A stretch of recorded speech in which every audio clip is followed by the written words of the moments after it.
Tom Rai, hello to Barcelona this time. Are you Hello. with us? Yeah, I think so. Can you hear me okay?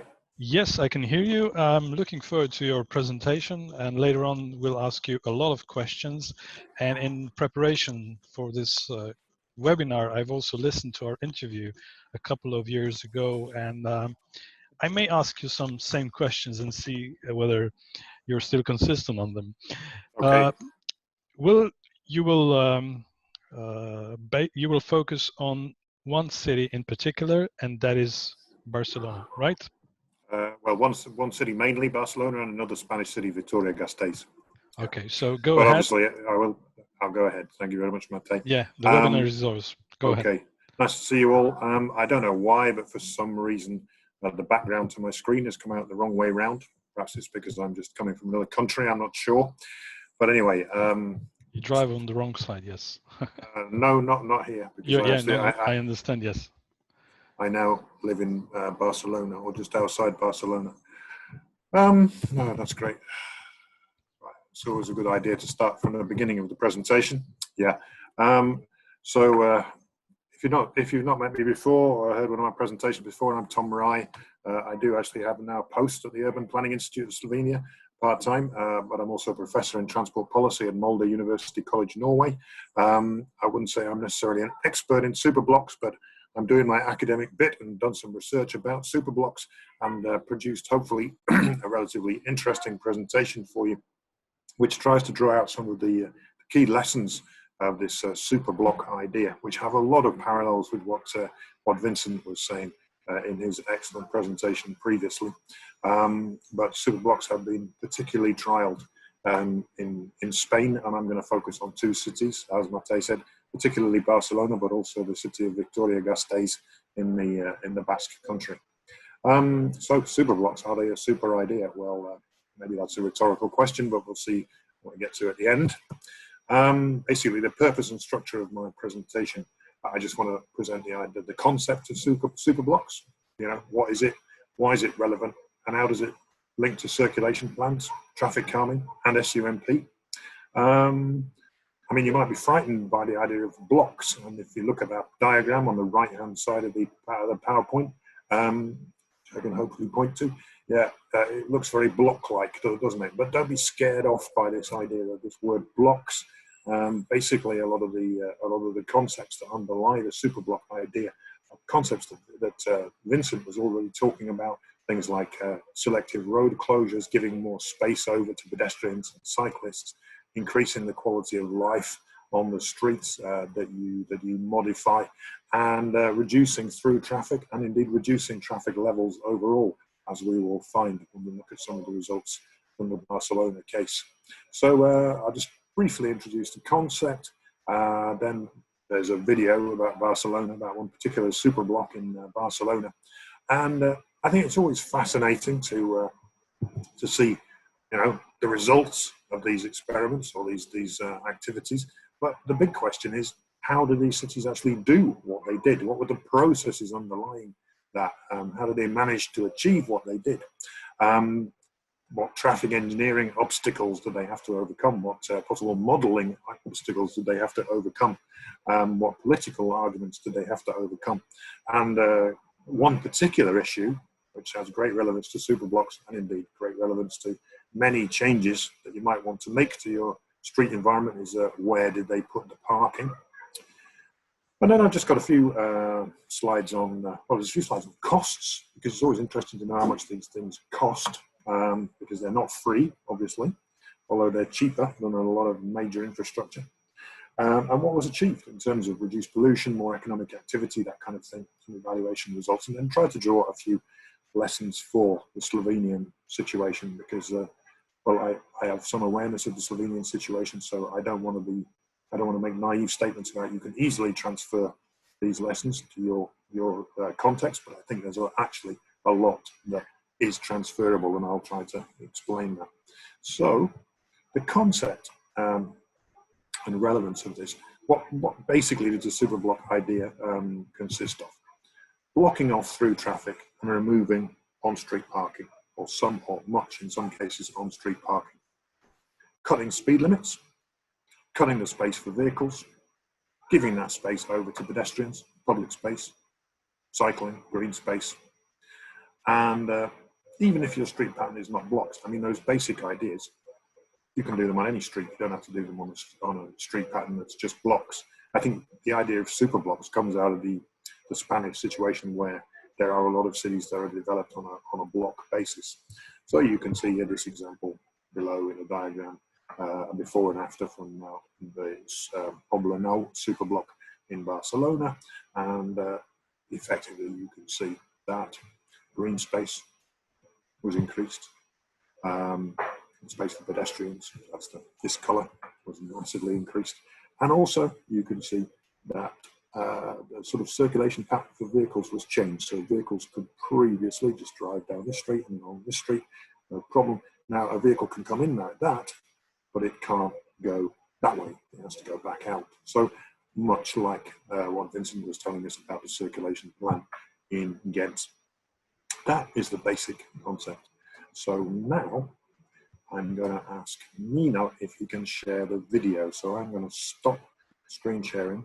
Nino, if I'm doing anything wrong, just tell me, but hopefully Mel will be able to watch a video which may speak 1,000 words.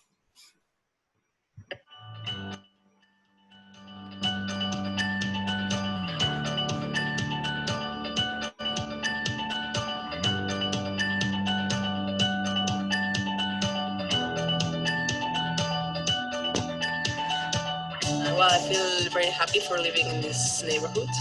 I really think the whole city should be like this. It's a slower rhythm of life. You rediscover your area and your neighbors.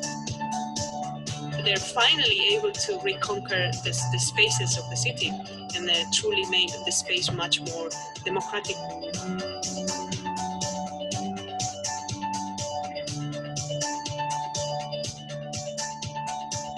We have detected a number of problems that we had in Barcelona, and we have too much traffic, we have a lack of green spaces. With the Superblocks project, we are trying to reclaim back some space that we now using by cars, and to put it back to all those streets that are more linked to what pedestrians and people and human scale city needs. It was September of 2016. The City Council starts the Superblock with public audiences in the street, but when a part of the neighborhood said that this was not a good idea, that's how it was born our association called Col·lectiu Superbloki Poblenou, to defend the space and to give ideas to have a more public and good space. It is composed by 9 blocks. It was a proposal that we started with a tactical urbanism. We changed it completely, the layout in which this space was used. Superblocks are a very clear example of tactical urbanism. I mean, they're using short-term and temporary design elements that can be removed, that can be tweaked, but are really testing out this concept of the superblock. Cars are still here and they are welcome, but they must know that this is another part of the city, that each person has the same right to be there. They must respect us. Everybody, not only the neighbors, can drive in this place, but it's not easy to cross in a direct lane. So in theory, people that are not doing anything inside this area, they are not driving here. What happened in Barcelona is that they chose this place, that it was social housing, all the area in which the first Superblock is, and that of course creates this safe environment that prevents gentrification. When you make some interventions like this one of improving the public space, one of the bad things of the complaints is that the prices of the housing are going higher. But well, in this case, because we are living in social housing, it's not possible. So it's very important for municipalities that when they make these interventions in the public space, they make sure that the people can continue living there. This kind of space is really inspiring because we are changing the public space for other users. We are not only planning for mobility, we are planning for using the space, meeting people, staying, having sun or playing. First thing that needs to happen is changes in mobility. So this means that we need to change the directions and the through traffic and you need to take out some of the parking space available. And because you don't have that many traffic and that many cars parked in the street, you can start like thinking to have the space used to other uses. The intersections were 90% reclaimed with playgrounds, street furniture, benches and trees and places to hang out. And that's the kind of thing you just don't think about when you are walking around a neighborhood, is that in the middle of these streets, you could be doing the same things you're doing in park space. All of these discussions on, okay, different times of the day, different activities, different people talking about it, needed to be done really fast, because people perceived really fast that was for them and they could use it, and they were looking forward, and it had to be adapted to their needs. We've got playgrounds, we've got tables and places to sit, and people are just using this public space both in the weekend and also in the weekdays. I mean, also for office people working at offices. You might have seen people taking care of elderly people or people who have disabilities, who, they suddenly find a completely accessible area that they can move around. So that's really good for them the whole day long.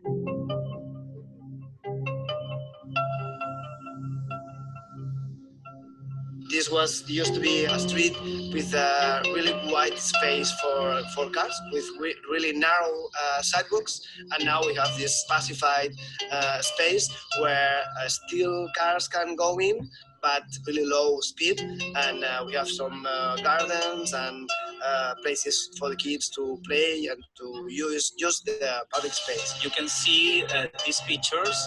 They are made by students of the school that we have here in the Superblock, and they were working about what they expect about the public space in our neighborhood.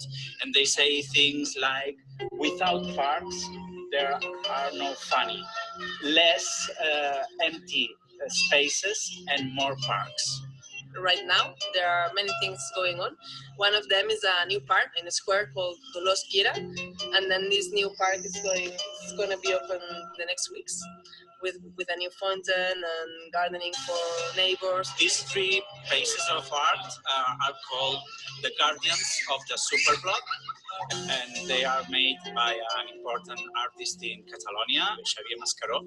And these pieces are here because we have a museum of contemporary art in the Superblock, and they thought that it was a good idea to put art in the street. And this part of the street, there are no cars. Now in the Superblock, the noises are mostly birds and kids playing. I live in the 11th floor. I can sleep very quietly, and during the day I just can hear kids, so that's amazing.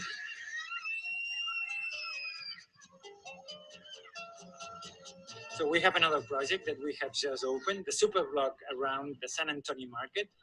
That it's a very dense area in which you have a lot of people living there, a lot of people working, but also one of the main markets of Barcelona. Because it was refurbished, we take the opportunity to ask the residents around the market if they wanted the space around the market to be a Superblock and do not have through traffic to around that area. Introducing a lot of more green areas and a lot of sitting for resting, and a little bit of like breath space for the market.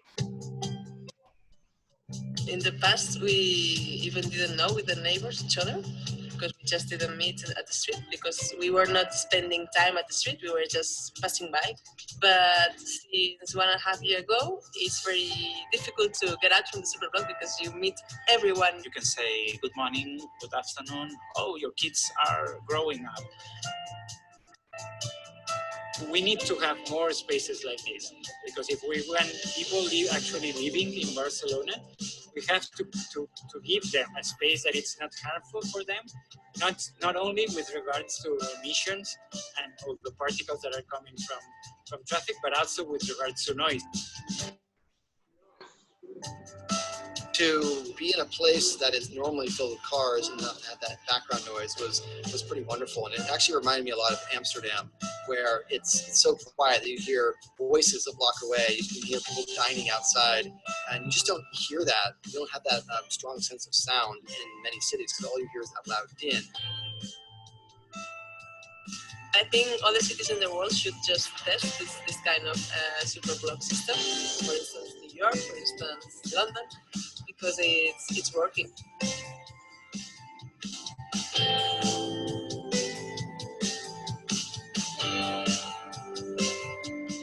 So this is the video.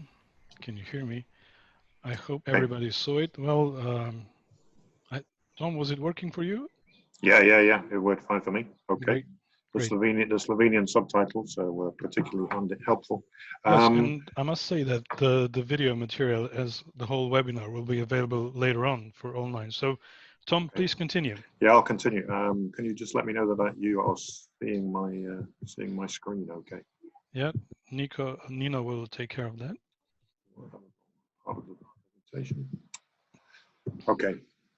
So I think just before we have the next part of the presentation, I'm going to ask for a poll. Is there a poll coming up? Nino, are you going to run a poll? Or do I run the poll? A little. Yeah, maybe you can start sharing the question. There we go. Yeah. All right. So I'll have a little look at that. This is just about asking whether any of the features that you saw in the video are planned within your SUMPs, whether you're using them at all at the moment.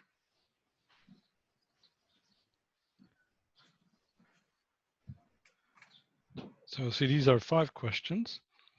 We will take a minute so we can think through and answer them.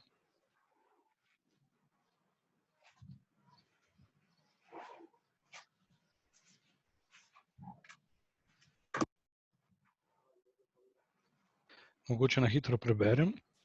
Torej, prvo vprašanje glede strategij v vaših občinah, ali smo vključili ukrepe, kot so zapore ceste ter prireditev cestišč v prostor za pešce.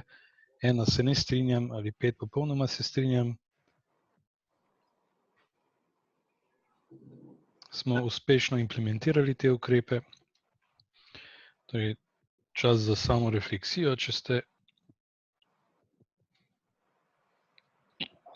med izvajalci.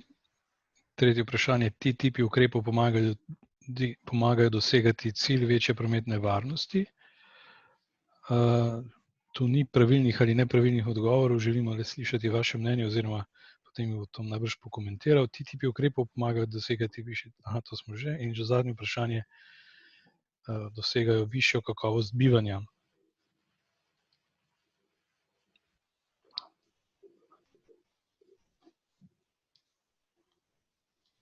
Okay, have we got any answers yet?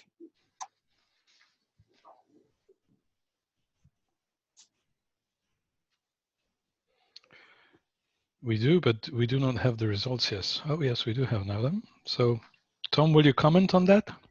Yeah. Fortunately, I also have the questions in English. So just very briefly, the first question is more about whether you've included these issues in your these things like road closures and conversion of public space in your SUMPs, and whether you've implemented them. So the first is, are they included? The second is, are they implemented? And as we see, there's a tendency for them to be more included than necessarily to be implemented at this stage, although there's not so many of the municipalities that are represented here that have even included these types of measures so far in your SUMPs. So hopefully as a result of this, you might be convinced that these measures have more relevance to your SUMPs. But obviously people do think that these measures could have a significant impact on the achievement of certain objectives of the SUMPs. And so we'll go into the rest of the presentation now, and I'll just show, well, yeah, these measures can in fact be implemented and have some positive effects. So are you still, Mate, can you just confirm that you're still seeing my screen? Yes, I am. Okay, just great. Okay. Feel free to continue. So so moving swiftly into Catalan, how were these changes delivered in both cities that I'm talking about, which are Barcelona and Vitoria-Gasteiz? Basically, as Vincent said, they're part of the SUMP, part of the strategy, but also linked to the land use plan in both cities. And there was a desire in these strategies and plans to create more space for cycling and walking, and Superblocks are part of this. This outtake in Catalan is just from the Barcelona SUMP, and the objectives are here, and you can see things like healthy mobility and safe mobility and sustainable mobility and, interestingly, equitable mobility. And these are some of the policies, if you like, that were sought to be achieved. So reduction in accidents, encouraging active mobility, reducing atmospheric pollution, and so on. And these are the measures or key areas of action. And number one in the key area of action, reorganization of public space in what are called superhiels, which is Superblocks, and other traffic calming measures. So that's their number one measure in their SUMP. So key point, these changes delivered as part of an SUMP, part of a strategy. And in the Vitoria-Gasteiz situation, they, in their SUMP, divided their city into 77 superblocks. So this is the whole of Vitoria-Gasteiz, a city roughly the same size as Ghent, a very, very dense city, small area, again, roughly well, in this case, about 5 kilometers across.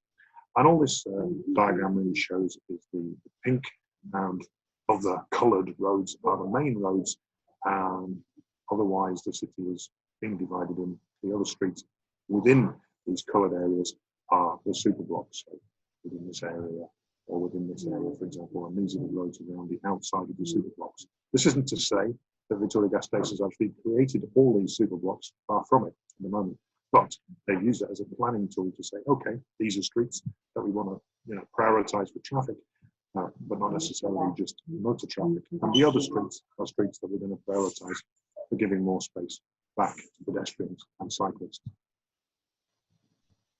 And in their planning, they can show that doing this would represent a very, very significant shift of the distribution of public space. So in the case where you manage to divide the whole city and create superblocks within the whole city, you basically reverse the distribution of public space. So in the non-superblock scenario, about 2/3 of the public space given over to moving vehicles and parked vehicles. In the superblock scenario, were you to implement superblocks in every block of the city, then you would shift over to about 70% of the public space being given to pedestrians, and the rest of them cyclists, and the rest of the space given over to moving and parked vehicles. As I say, they haven't done this in every block by any means in Vitoria-Gasteiz so far, but it just gives an impression of what you could do, and also how you can use superblocks as a planning tool to take forward changes that you make to street space in your city. As we'll see later on, creating superblocks in the sense of really making significant changes to road space, creating high quality pedestrian zones in particular, as I'm sure you'll know from your own experience, it's not a cheap measure necessarily. So in Vitoria-Gasteiz, they've also come up with if you like, a low cost first stage superblock type approach where they use paint and temporary or low cost measures on the carriageway, like these litter bins here, one-way streets except for cycling, lots of pedestrian crossings, highlighted pedestrian crossings, small extensions to the pavement, but not major extensions to the pavement, loading zones and so on. To basically calm the traffic and redistribute the space and give the message that speeds for vehicles have to be low, and that there are lots of pedestrians in the street and lots of cyclists in the street, and the street is a place for sharing. That's a low-cost approach to achieving superblocks. There are also in Vitoria-Gasteiz 2 superblocks that have been significantly reconstructed, where there has been high-quality new public space constructed. But because of the cost, then they've also had to bring in these lower cost measures. So if we see on the photo here, before and after photos of a couple of streets in Vitoria-Gasteiz, and you can see effectively in this street, you have 4 lanes of traffic, 2 parked, 2 moving. The street in this case was significantly reconstructed, so you just have 1 vehicle lane down the middle now, and all the rest of the space given over to pedestrians, public space, green space. But this is on the bottom more of a low-cost approach where paint and a few bollards and some limited sidewalk or pavement extension. You can see this kind of darker section of the pavement where it's been reconstructed and widened. Has distributed the space, but also changed the atmosphere of the street quite considerably. So, if you like, higher cost approach, lower cost approach, but the same kind of idea. How was this delivered in terms of public participation in politics? In Victoria's case, participation was very, very key to the way that they delivered their SUMP, and there's a whole other story in that, but basically achieving a great deal of consensus, a very high level of consensus across the political spectrum, much like Vincent talked about, for a citizens' pact for sustainable mobility, which included the principle of superblocks.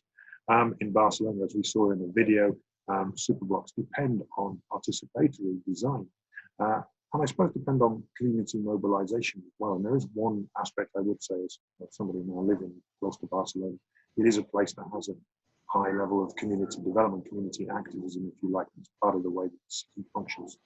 But anyway, in both cases, participation and sensibility are very important parts of doing a superblock. Tom, just a second. Would you mind moving your microphone? Sometimes there are noises that I cannot identify. Yeah, that's much better. Thank you. Okay, yeah, sorry about that. I should have said at the beginning that, I filled in the question. It's going pretty well. I'm working from home, the kids are not at school because there's still lockdown. So there are those kinds of noises in the background, birds singing, possibly somebody mending the swimming pool. So it's going smoothly, thank you, Tom. Okay, right, as we saw in the video from the Poblenou Superblock, the traffic engineering considerations, using temporary and low-cost measures as an experiment with movable planters and seats and play areas. Not every country necessarily would be able to do this, but in the Spanish case, there is law which allows temporary occupation of the street with new street furniture, kind of thing, a permit process, if you like. So citizens can apply to the municipality itself can apply for permission to put these things in the street. But then also traffic law in Spain, and there's the article if you really want to read it, allows the imposition of a 20 kilometer per hour maximum speed limit or less. And that, if that type of street is created, then that gives priority for pedestrians across the whole street space. So that legal tool is there. And you can see here, this is the road sign for one of the superblocks. This sign at the top, the blue sign, defines that kind of area, the 10 kilometer an hour speed limit. And this sign here demonstrates that you're only permitted to park where it is explicitly stated that you can park. So it's not, so otherwise there's a ban on parking. Some streets in addition have actual access controls, so raising bollards or moving bollards, kind of thing to stop vehicles, physically stop vehicles driving into the area. I should also say that in the case of the Poblenou Superblock, which you saw in the video, they started off with these temporary measures. They've now been replaced, so there has been reconstruction of the street space. So there's much more formal pedestrian space and a small vehicle lane in the middle. But as you saw in the video, they began by doing it on an experimental basis, and I think that's a very important lesson. You can start experimentally, work out how it works, and then make the measures more permanent.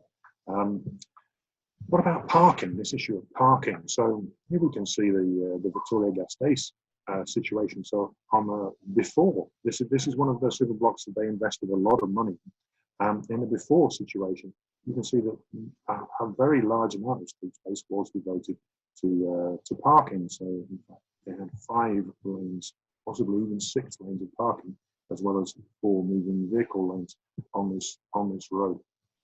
And that was a significant reduction in on-street parking. So how did they accommodate that? There's a question that I had to them. Where did this parking go? And essentially they said, well, on nearby streets, there was sufficient space and or in underground car parks that already exist, because Spanish building code for a long time has required the construction of residential underground car parks, but often they're not used if people can park on the street. Oops. So this basically meant that people went and used their residence car parks. There are also municipal underground car parks, although these are still not full by any means, in spite of this reduction in on-street car park. I was looking at the Barcelona case. The loss of parking space was not enormous in the superblocks in Barcelona, so they were designed to pacify the traffic and not necessarily remove all the parking. So in the case of one superblock in a place called Horta, only about 10% of the parking spaces were removed. Still, the parking was the biggest cause of opposition and something that had to be dealt with carefully. But once the street was modified, then people saw that it was actually better. So that relatively small sacrifice of moving some of the parking away, removing some of the parking, was compensated for by the better environment. What about costs? So this is a cost just from one superblock in Barcelona. This is just looking at the reconstruction of this junction on the left. So the before is the picture on the left, the after is the picture on the right, and basically it's construction of a continuous footway or pavement across the junction north to make it very, very clear that this is a space for pedestrians and not a space for vehicles, and that vehicles have to give way to pedestrians. They can still drive across here, but they have to give way to pedestrians. This cost 127,000 euros just to do that at one junction. So that's not a low cost measure, although still low cost from the construction compares it to the construction of major infrastructure. Here's another example. So on the map up on the right hand corner, you can see that this is a case of about 5 blocks length of a street, and the kind of measure that they're proposing here or installing here is this sort of temporary, they call it a tactical bit of urbanism. So a little garden space, park space here in what was previously a parking space on the right hand side. How much does this cost? Well, for 6,000 square meters, 60 euros a square meter, so working out about 350,000 euros. So again, not super cheap, not massively expensive, but I don't want to underestimate or understate the costs of doing some of these things. What about the impacts? There's this issue that Vincent very interestingly raised, what happens to the traffic.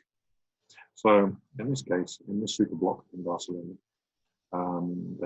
this junction was closed to traffic, and this street, the capacity of the street significantly reduced, but through traffic is no longer needed along this street here. So Borrell Street was basically closed. What happened to the traffic? There was a fall of over 5,000 vehicles a day on this street, Borrell.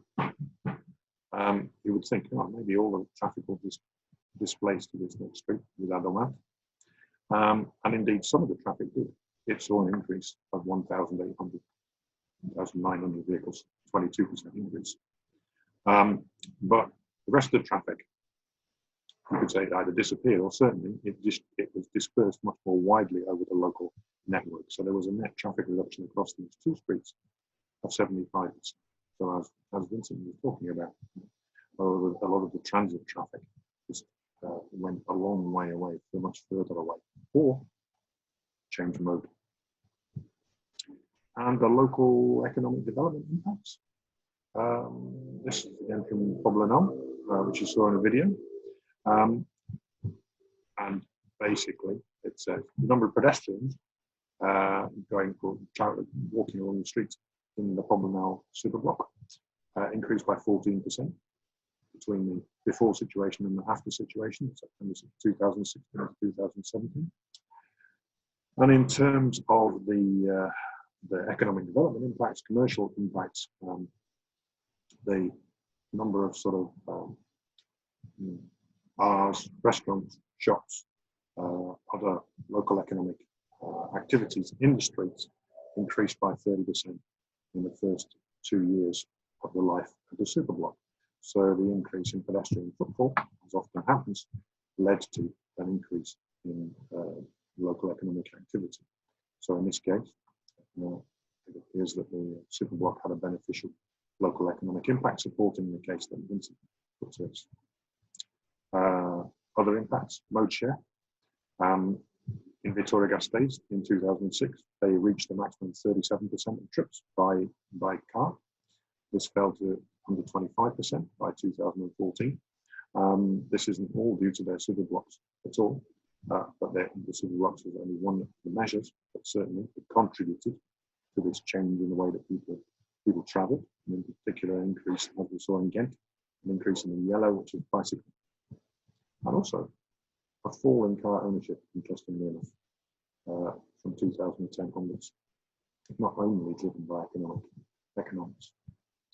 And this is a slightly complicated slide, but basically it shows a number of impacts like CO2 emissions and nitrogen oxide emissions, and proportion of space devoted to pedestrians in the before and after situation, and the difference between the after and what would have happened anyway, the business as usual. Very significant falls in pollution, very significant increases in pedestrian space, some small reductions in vehicle speed, big changes in modal split. So basically, in terms of an SUMP, the Superblock, the major Superblock in Vitoria-Gasteiz, very beneficial impacts. And a similar kind of story from the Le Corte Superblock in Barcelona, where you see much better accessibility for pedestrians, more space for pedestrians, much better air quality, much reduced noise, and a higher livability index based on a survey with residents about how livable their neighborhood was. So, what are the lessons of all this for Slovenia? If you want to do Superblocks, or the measures within Superblocks, if you might not want to call them Superblocks, they have to be part of an SUMP, part of that wider strategy, contributing to the objectives of that strategy. Consultation and participation seem to be key to the success of these things, but they're popular once they're implemented. They can be implemented experimentally or tactically. There is an example of tactical urbanism, is what you heard in the video, and I think that's a good phrase. The costs are not insignificant, but they're still low in comparison to major infrastructure investment. Parking is probably the most controversial factor, but in the cases that we've seen here, it's not a make or break factor. They still managed to do these Superblocks. Traffic levels fall in the local area overall, and not just on the streets that were closed. And there are big benefits in environment, accessibility, green space, footfall, and local business. So it's quite a good news story, really, I think, the Superblock and the components of the Superblock. So there are lots of good lessons that you can take away there and use for your own SUMPs. Thank you very much. Thank you, Tom.